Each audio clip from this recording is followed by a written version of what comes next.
Good evening and thanks for joining us. I'm Arielle Berlin. And good evening to everybody at home. That's right, we are downtown in Traverse City at Echo. Well, it is spring on the calendar, but not outside in northern Michigan. Do you think we'll have those results officially tonight? To expand or not to expand? That's the question lawmakers are facing when it comes to Medicaid eligibility. There is a basketball game, and I felt that it was only appropriate as the official Syracuse mascot, Otto the Orange, to wear my mascot warm-ups tonight. To support my team. To expand or not to expand? That's the question lawmakers are facing when it comes to Medicaid eligibility. The Michigan Hospital Association says there are more than 1 million people in the state without health insurance. But if Michigan's legislature decides to expand Medicaid, that number could almost be cut in half. The proposal has received strong support and opposition. If you want to get in on the conversation, you can do that by heading to our Facebook fan page. There's a link to that on our website, upnorthlive.com. Coming up in our 5:30 half hour, we'll take a look at what Republican lawmakers think about the plan and how they plan to fix the country's budget problem. Meanwhile, a Republican and Democratic senator outlined a deal that would expand checks to include firearms bought online and at gun shows. Well, it is spring on the calendar, but not outside in northern Michigan. Freezing rain has coated cars and roads with ice.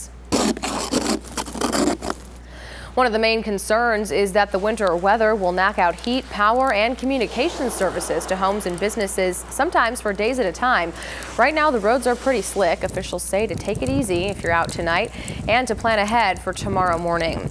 Well, several areas in northern Michigan are without power tonight as a result of the weather. And good evening to everybody at home. That's right, we are downtown in Traverse City at Echo, where we are getting ready to light it up blue tonight. Now, this is part of an international initiative to raise awareness for autism, and April is Autism Awareness Month. So this is just part of one of the things that we're doing right here in Traverse City. Now, joining me now live is Brandy Wheeler, and this is a very important issue to you. So this is the first year we're doing this here in Traverse City, right? It is. Now, let's talk about why this is so important. We were just saying earlier that the CDC has said that 1 in 50 children are somewhere on the autism spectrum. So this affects really almost everyone. It's growing. And at 7:30, we're all going to walk from here at Echo over to the open space, light all those luminaries into that puzzle piece, and really make a statement for autism awareness. For now, I'm Arielle Berlin, live in downtown Traverse City. Back to you guys. Well, a newspaper investigation has found that the state of Michigan spends at least $40 million a year for employees' travel, but there are inconsistencies in reporting and no high-level oversight. The Lansing State Journal reported that nobody in state government is responsible for analyzing actual costs incurred by departments for employees' work-related travel expenses. The state budget office says it doesn't keep some of the out-of-state travel reports that it is required to receive. Governor Rick Snyder's spokeswoman says they do a solid job of monitoring travel and are well equipped to make decisions about their needs. Julie's dress is for Christmas program. the Christmas program. A little girl plays with her dolls. It seems so normal. But for this little girl, it was a gentle act that her mother Kelly was so proud to watch, because this little girl isn't always so gentle. When she was little and she would have a tantrum or get upset, it was disturbing. And it was kind of a problem. Like any child, her face looks so innocent and is so innocent. But this innocent face belongs to a child with autism.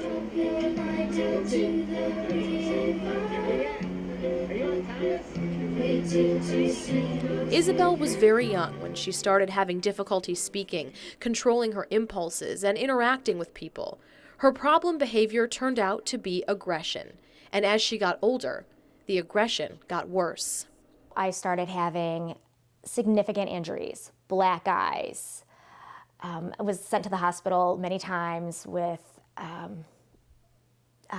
sprained fingers. Black eyes, sprained fingers, a mother's nightmare. Her own daughter attacking her, oftentimes out of the blue.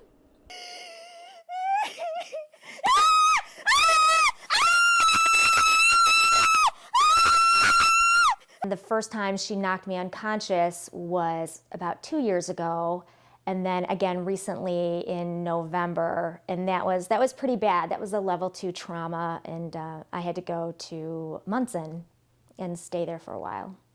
Her head trauma was very serious, and as the injuries pile on, Kelly fears not for herself, but for her daughter. It's a terrible thing, because what's going to happen to her? If she's that kid that just killed her mom, then what happens? Kelly and her family decided they needed help, and they found it at the Great Lakes Center for Autism Treatment and Research in Kalamazoo. The center agreed to take Isabel, but her aggression wasn't the only problem Kelly faced. The treatment center isn't covered by her insurance or the community mental health program. Now I just want to cry. And not because I'm getting hit every day, but I'm just frustrated. The center wants to keep Isabel for 263 days. But right now, with their own money and donations, Kelly's family can only afford 60. I'm afraid that we're set up to fail if she doesn't get further along in her treatment. Every day that she's there matters, and the behavior's working. Isabel is experiencing what they call extinction bursts, meaning her aggression is getting worse before it gets better. This is a terrible way to have to live. Nobody should have to tell this story again. To prevent that, Kelly is calling herself a reluctant pioneer, sharing her story to try and create change that could protect others from sharing her nightmare. Our congressmen make laws to protect, and we all pay into that system. We should have something in place where if you have a terrifically bad situation like this, you can get help. The insurance companies, the state of Michigan, they're not going to deny this kid services if everybody's watching. With the eyes of state health experts on her, Kelly is hoping for the best and dreaming of her daughter's future. So we want to do treatment one time, and then we want her home for the next 70 years. This is our plan for her. She's our little girl. We want her with us forever. Forever as a family, in spite of their struggles, dancing side by side. Because as the song says, as long as we're together, it doesn't matter at all.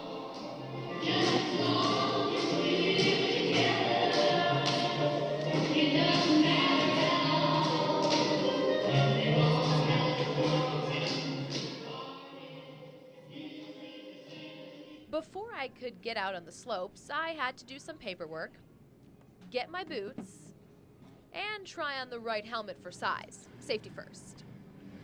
How do I look? Oh, nice. Yeah. Then I got booted up, You're gonna slide your foot in there. slipped on my very sleek jacket, got my pass for the slopes, Nice. I love it. and was shown how it's done. You walk over that way. How do you do that?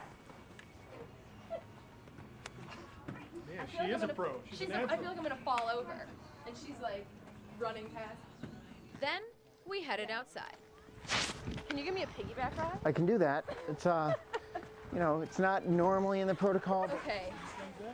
So time for a confession. I'm terrified right now. I feel like I'm gonna fall over in these boots. They're like 3-year-olds who are flying down the slopes and going over these jumps or hills, whatever. They're gonna be like in the Olympics in 2 years, and I'm nervous and terrified and really scared. Ron showed me how to move in the boots and get my skis clipped on, and then I went for a little walk. Well, you weren't kidding with the hand holding. No, I wasn't. We're going towards a tree. Is that bad? We're gonna come to a stop. So the way we're Then it was time for my magic carpet ride to the very tip top of the smallest bunny hill. and that's a little carpet dance. That was very nice. Once I got to the top, it was inevitable. I had to come back down. Then you're gonna slide your feet into the wedge. Little bend in your knees and ankles. I've got you. I'm totally gonna hit you. Let's go for that wedge. Slide your heels out nice and wide. Fantastic. Look at you. And you stopped yourself. Did I just ski? You just skied. High five. Oh, you can do both. Fantastic. Not bad for my first try, right? So I kept going. I was gripping his hand, like No. white knuckling for dear life. My pointer is like pulsing now.